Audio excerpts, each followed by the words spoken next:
I have to take it in English, of course. My Swedish sucks.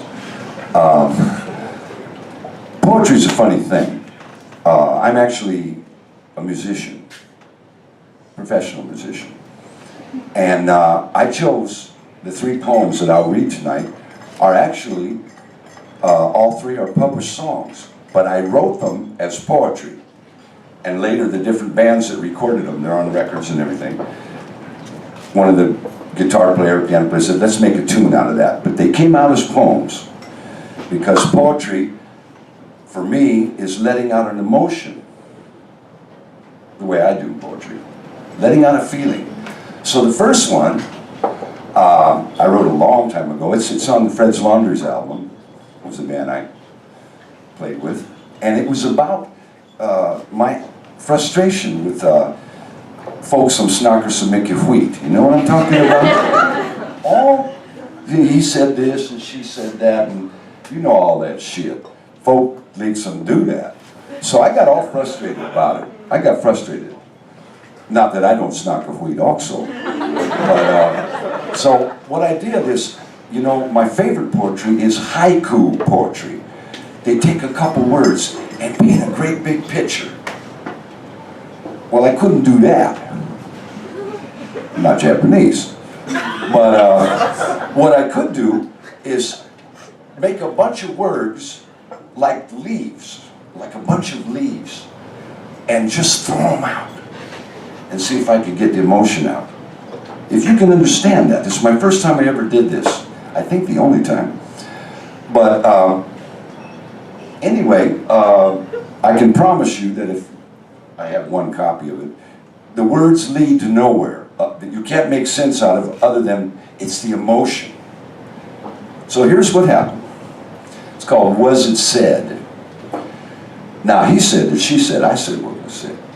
But I said what she said, that already been said. Now if you say what they say before it's been said, they'll say you said, I said, you said, I said what you said. Say, baby, say what you say. Don't say you said, I said, you said, I said what was said, and damn sure don't say I said it. Because if you gotta say it, it's already been said.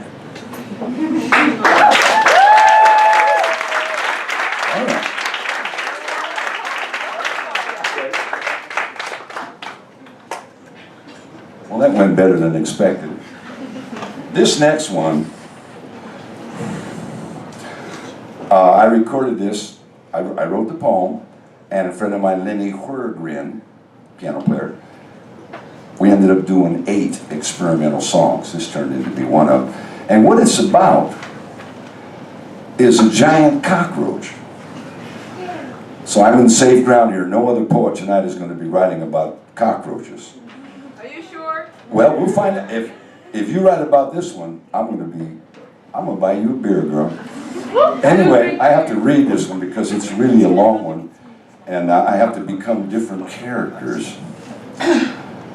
Once upon a nightmare waking, while both my knees were shaking, I found my, before we start, it's based on Edgar Allan Poe's The Raven. That's legitimate poetry, am I not right? It's The Raven, so I'm allowed to do this.